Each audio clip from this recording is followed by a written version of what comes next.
Well, we've broken the 50 days of no load shedding here in South Africa. It almost feels like a new world.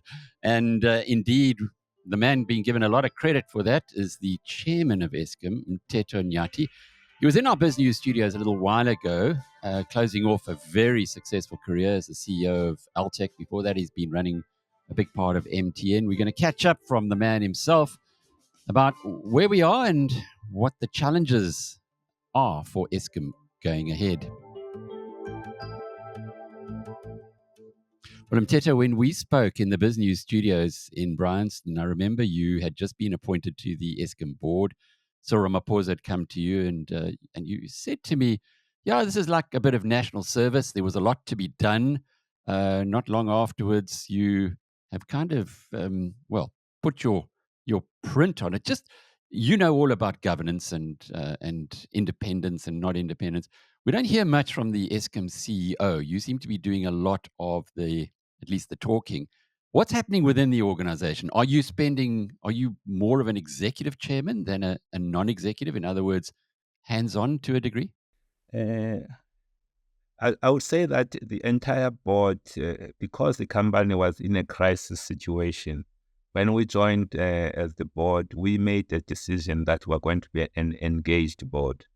We certainly respect the governance, but at the same time, we needed to have a deeper understanding and appreciation of what the issues were.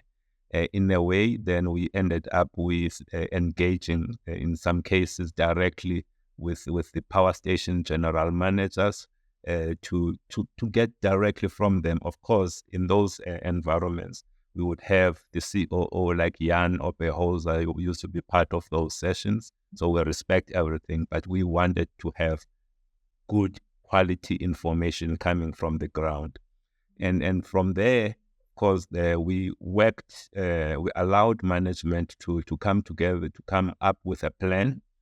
But because we had such huge amount of expertise on this board around technical issues, it was very difficult conversations that we're having with management. That ended up, of course, shaping the current recovery plan that was implemented, that was approved by the board in March last year. So I'm not an executive chairman. We have asked our CEO to not to engage too much with the media for the first 100 days. Ask him to do exactly what we did as the board, try to understand deeply what the issues are. You will see him after the end of the 100 days taking the lead and me withdrawing to the back and making sure that I create the space for him. It was interesting to read in the Financial Times of London, one of the most influential publications in the world, that A, they had an interview with you, and secondly, that you said load shedding is something of the past. Do you want to just elaborate on that? Very good news for a nation that has been dying to hear it. Yeah, I guess that's more of you need to look at it at different levels. The question that was asked there was linked to the diesel situation and whether we are currently not experiencing load shedding because we are supporting the environment through use of OCGTs, open cycle gas turbines. And the answer was no. We are actually, the power stations are running themselves. We are in a good position. But I made it very clear to them that the board had approved a 2-year plan, and we are a year into that plan. We still have another year to go, So the chances, though, where we are of having higher stages of load shedding, it continues to be much smaller. Largely because of the work that was done in the last year. There was an interview with SANEDI's chief, Professor Samson Mampwele, who's head of energy there at SANEDI, where he said he's not sure that load shedding's over. In fact, if we have a bad winter, we could go up to level 5, but at least we're not talking level 8 anymore. And even he was saying perhaps level 2. So what has made, or maybe let me put it to you differently. You mentioned you mentioned you you mentioned Jan Oberholzer. Did he lay much of the groundwork for what we're seeing now? Because there's a bit of debate about how all of this has happened. Yeah, as I mentioned before, Alec, that we had almost 3 months of working together, the board working with management, to come to the plan that was finally approved in March. This board was appointed in October 22, and the plan was approved by the board in March 23. And you see, in between that, that's where the board, together with management, were working very hard, going back and coming back to the board, and finally it got approved. And at that time, the people that were driving this were the people in generation.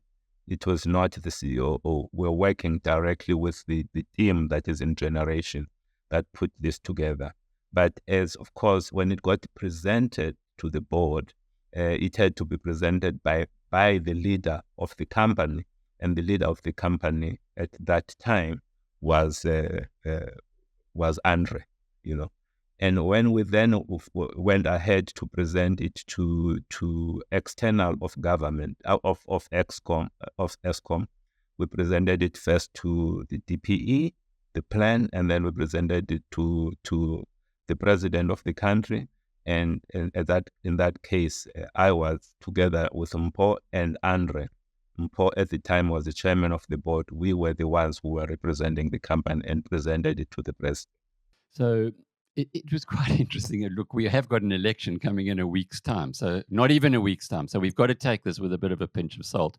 But Gwede Montash saying, well, you can see now Eskom is fixed because we've got an engineer running the place, i.e. you, rather than a lawyer, i.e. Andre de Ruyter. But I mean, you'd be the first to point out to him, I guess, that you're a mechanical engineer, not an electrical engineer, and that you've had a lifer in Oberholzer sitting there in operations, who clearly is not a lawyer, but much more in touch with what's going on. Why is there so much bad blood, do you think, between De Ruyter and the politicians, or I guess in your case, your shareholders? Look, I don't know. One thing that struck me when I was introducing our new CEO, Dan Morikane, to DPE, DMRE, which is Minister Gwede Mantashe, and together with his team, because this is part of this 100 days where we're making sure that he connects with all of the stakeholders. And the thing that surprised me in that meeting was a comment that was made that the last time they had a session like we were having, where the CEO, the chairman, together with the other side, were having a discussion about Eskom and its future, was like maybe 8-10 years ago.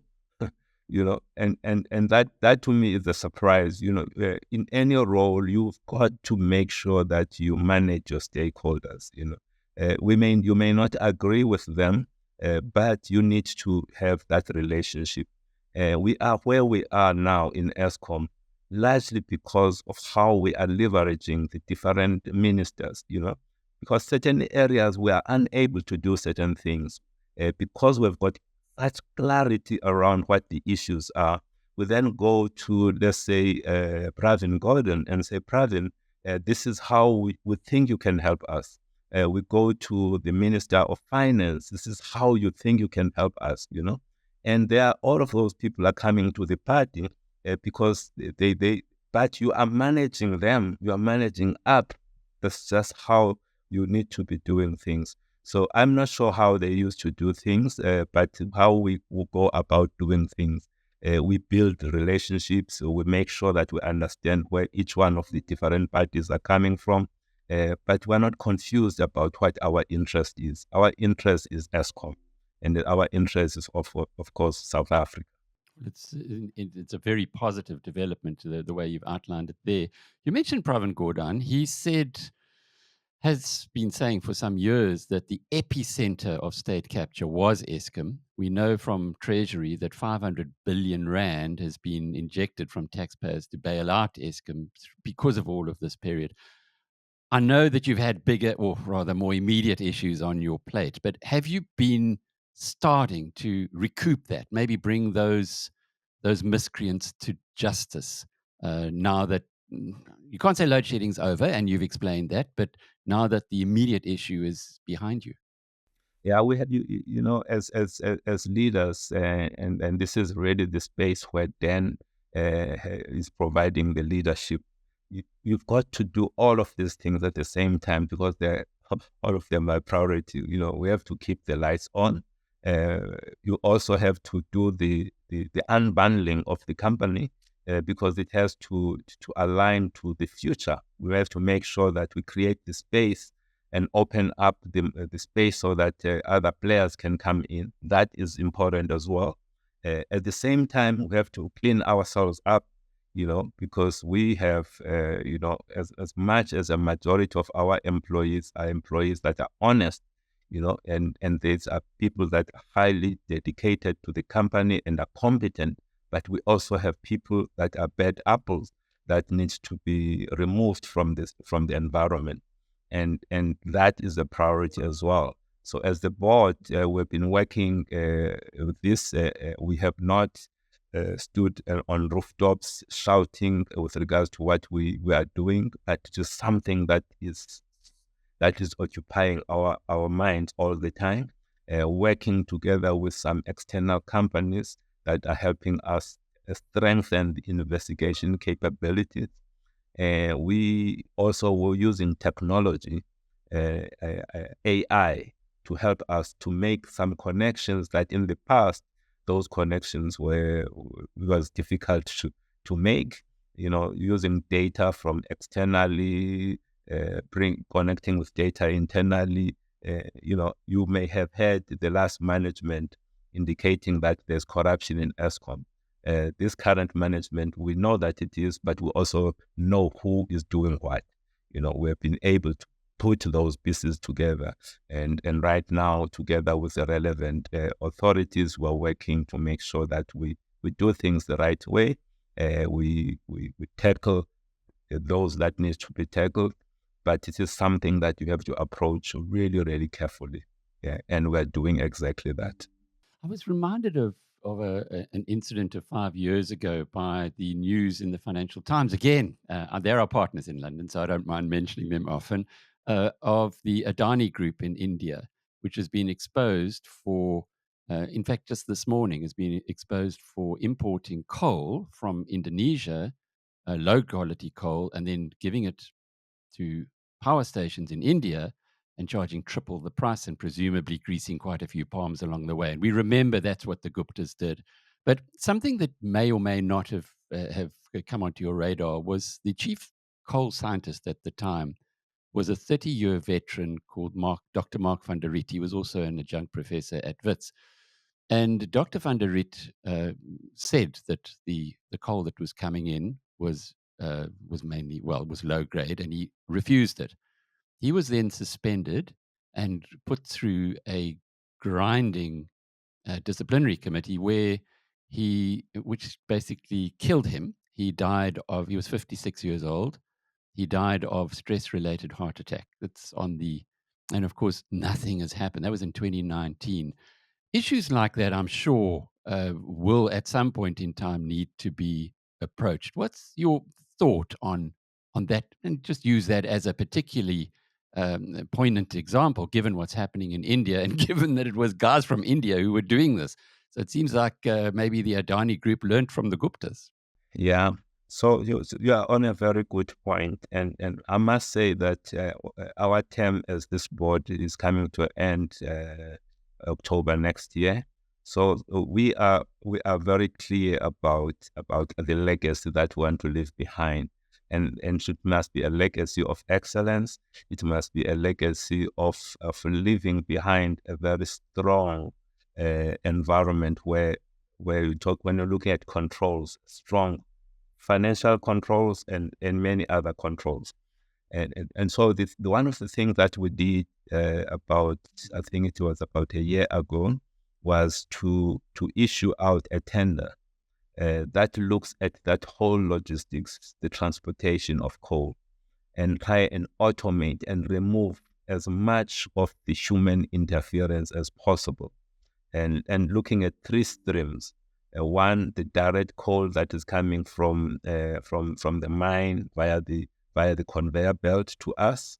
Then there's coal coming from the mines via the trains to Eskom, and then there's the road. Where most of the issues are happening is on the road side of things. And to cut the long story short, there is just about a month ago, we went to a demonstration now of the system that is going to be implemented to demonstrate, and they wanted us to test to test whether indeed what they have designed meets our specifications, or there are no loopholes. And we were quite impressed with what we've got. And the company that is doing this piece of work for us is Vodacom. And you can imagine how they come in, because you need to be able to track things as they move. If they are moving out of the road and taking different roads, you need to be able to pick that up. The technology that does that, technology that do the tracking. And I think they've implemented, there's a company that they bought a few years ago called IoT.next, Internet of Things.next. It's the platform that they are using to enable all of this monitoring. Long story short is that by end of this current year, in the calendar year, that system would have been implemented in all of our power stations. And that should eliminate this kind of problem that you're talking about. And of course, the people who are bad, they will try to figure out other ways and try, but we have to continuously stay ahead of them through us using technology. So I'm particularly pleased with the work that is being done, and to try, it's called coal automation system, this system. And it's really going to be eliminating huge amounts of these problems that we've seen in the past. Well, having followed your career and studied your performance in the past, it doesn't surprise me that you're opening up whole new ways of thinking. But going back to the whole national service thing, you say that the board will come to its end of its term in October next year. Are you intending continuing? Look, I think, for me, this was not something that I had planned to be doing, and for most of the board members, but I cannot speak on their behalf whether what they are going to be doing. But for me, I would like to, I think we will be in a position where we will be able to leave behind a much more stronger organization. We've got the right leadership at the CEO level, somebody who really, really understands that environment, is passionate, and is committed South African. He has put together in Beki, in Nomalo, a good leader in generation, and we are busy executing the unbundling. I think most of this by that time would be stable, and it would be a great thing to have other leaders taking things forward. And that whole unbundling, it was anticipated that the president would sign the act into law, the ERA, Electricity and Energy Sector Reform Bill. Is that still on the cards, that could happen in the next few days, indeed, even before the election? Look, I don't know. We don't have that kind of connection with him. And even the people close to him, they generally never know whether something is going to happen or not. So we don't know. Whatever happens to us, we are ready. Our job is to make sure that as difficult as it is, the environment will be for Eskom now. Will be having competitors, but it's actually a good thing. It's going to help us to get better. And that's the attitude that we're taking. We've got to be able to deliver things at a cost that is able to, we can be proud to say, hey, we are not driving up inflation. We're not contributing to that. But to get to that point, We have to work on ourselves.